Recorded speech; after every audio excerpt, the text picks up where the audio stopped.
अब जहाँ विपक्ष की आप बात कर रहे हैं, उनके चाल और चरित्र में बहुत फर्क है।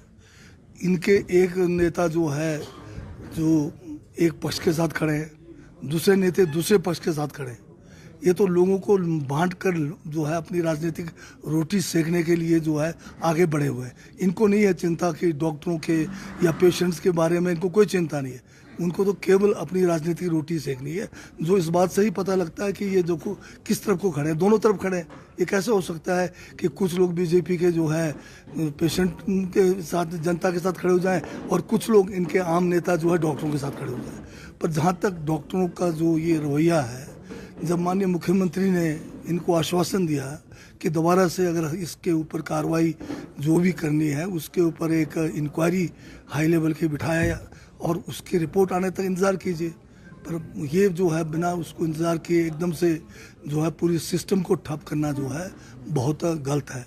अगर पूर्व में देखा जाए तो इस किस्म की जब हड़तालें हुई डॉक्टरों के द्वारा, हमारे माननीय उच्च न्यायालय ने उसमें बड़ा संज्ञान लिया था और बड़े कठिन उस समय और नियमों के तहत आगे बढ़ना चाहिए और जनता को, पेशेंट्स को किसी किस्म का जो है तकलीफ नहीं होनी चाहिए। यही तो रोना है हमारा कि बीजेपी वाले जो है अगर दिल्ली से कोई छींक भी मार दे तो ऐसे बोलते हैं जैसे यहाँ कोई बम फट गया है।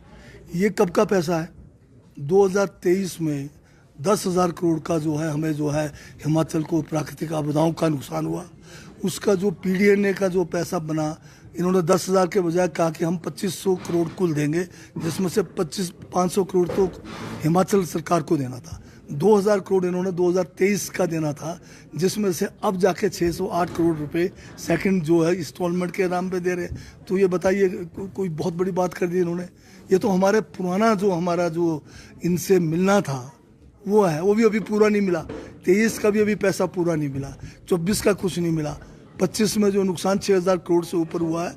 माननीय प्रधानमंत्री हिमाचल में आए, पूरा जो है हवाई सर्वे किया, कुछ पीड़ितों से मिले और 1500 की घोषणा कर गए, उसका एक पैसा नहीं आया। अभी 25 का पैसा नहीं आया, ये 23 का पैसा आ रहा है, वो भी आधा अधूरा आ रहा है। तो इसमें बोलने की क्या बड़ी बात है? इसमें तो इनको शर्म होनी चाहिए कि हमारे यहाँ आपदाएं आके एक के बाद दूसरी आ गई। पुराने किस जो हमें हमारा हक था, जो पुराना हक ही नहीं पूरा मिल पाया, तो ये किस बात की खुशी मना रहे? ये जो हमारे एमपीज़ हैं जो दिल्ली में है, ये कम से कम इनको इतनी तो सोच होनी चाहिए, क्या ये हिमाचल के साथ है या वो भाजपा के साथ है? हिमाचल के हितों की रक्षा करने के लिए इनको हिमाचल के लोगों ने चुन के भेजा है या मोदी के गुणगान गाने के लिए भेजा हुआ है?